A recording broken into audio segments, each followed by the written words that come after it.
Os índios tupis é um dos principais grupos indígenas que habitavam o território brasileiro durante a época de governos gerais, que corresponde ao período colonial, especialmente no século XVI e XVII.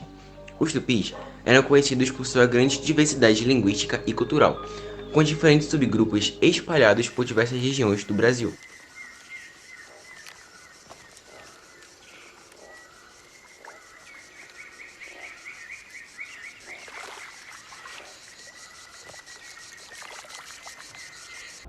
Durante esse período, os índios tupis tiveram um papel significativo na interação com os colonizadores portugueses, estabelecendo relações comerciais e muitas vezes servindo como aliados ou mão de obra para os colonizadores.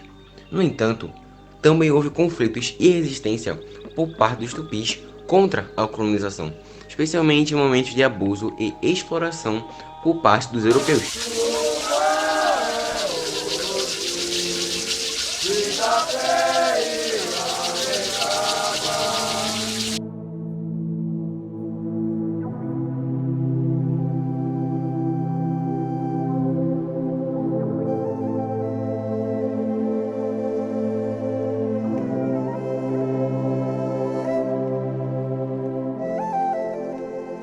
Os povos Macro-Gé são um grupo étnico indígena do Brasil, com línguas e culturas relacionadas. Possuem uma tradição oral rica, com mitos e rituais importantes. São conhecidos por práticas de agricultura, caça e coleta.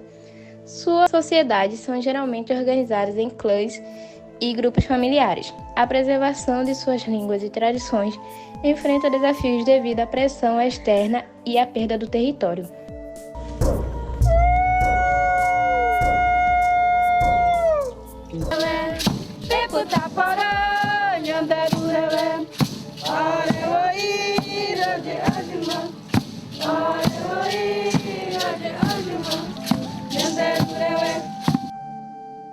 Os troncos linguísticos do Brasil são agrupamentos de línguas que compartilham uma origem comum. No país, os principais troncos linguísticos indígenas incluem o tupi, o macro-gé, o aruaque, o caribe e o pano, cada um compostos por diversas línguas faladas por diferentes grupos étnicos.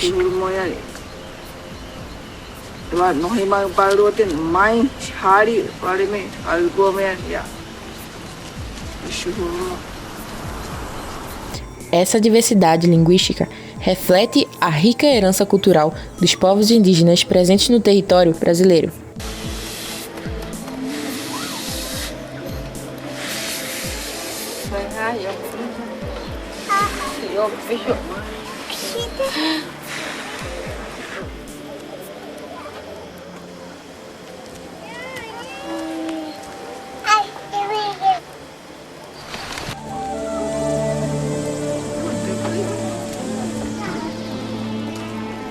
Liberajuda come e batalha baixa nasce vai wasa.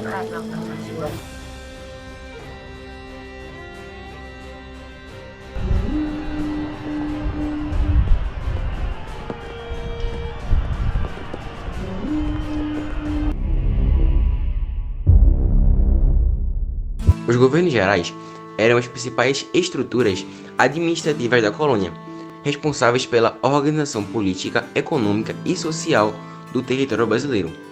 Durante esse período, os tupis e outros povos indígenas foram impactados pelas políticas coloniais, como a catequização e a escravização, que tiveram efeitos profundos em suas comunidades e culturas.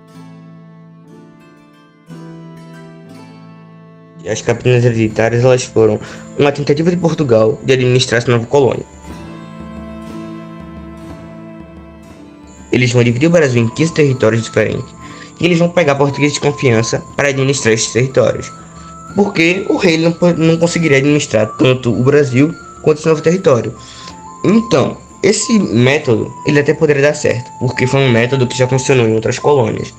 Porém, no Brasil tínhamos certos problemas, tipo ataques indígenas, ataques de estrangeiros, tanta metrópole puxando muita coisa, porque ele pegava muito dos materiais que eram produzidos no Brasil. Então você não conseguiria crescer tanto além dos ataques. Então só Pernambuco e São Vicente eles conseguiram sobressair, porque as situações não eram muito favoráveis. Porém, apesar desse fracasso que foi, ainda deu um certo lucro do ponto de vista político, porque apesar de não ter gerado tanto retorno econômico, o Portugal ainda conseguiu estabelecer como colonizador do Brasil. Em suas posições!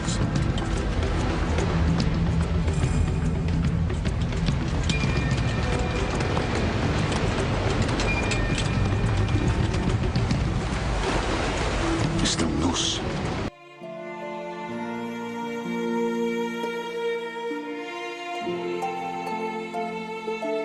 Jesuítas eram basicamente padres que tinham como objetivo de catetizar os indígenas.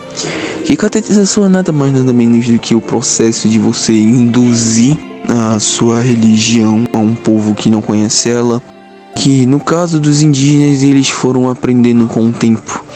Os jesuítas faziam até métodos que podem ser considerados dinâmicas, assim por dizer, com músicas e afins.